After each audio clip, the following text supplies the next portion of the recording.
നമുക്കിന്ന് കഞ്ഞിത്തൂവേണ്ടൊരു സിമ്പിളായ തോരൻ ഉണ്ടാക്കാമെന്ന് വിചാരിച്ചിട്ടാണ് കേട്ടോ ഞാൻ. അതിന് നിറയെ കഞ്ഞിത്തൂട ഇലുണ്ട് എൻ്റെ തൊടിയിൽ.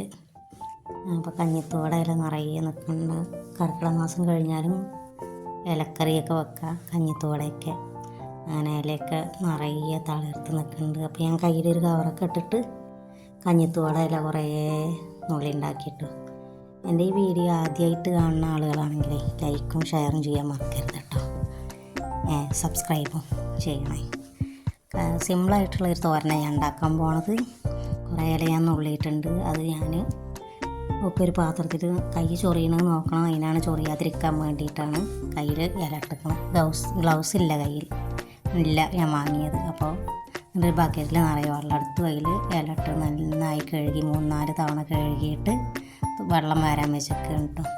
വെള്ളം വരാൻ വെച്ച ഇല നല്ല വെള്ളം വാർന്നു പോയതിന് ശേഷം മണ്ണും പൊടിയൊക്കെ കളഞ്ഞ് കഴുകി വെള്ളം വാർന്നതിന് ശേഷം നന്നായി അരിയുക. ഒരു കട്ടിങ് ബോർഡ് എടുത്തിട്ട് ഇല കൂട്ടി പിടിച്ചിട്ട് പുഴുവോ മാറാലെ കണ്ടോന്ന് നോക്കണം കേട്ടോ, അല്ലെങ്കിൽ നമ്മൾ പെടും.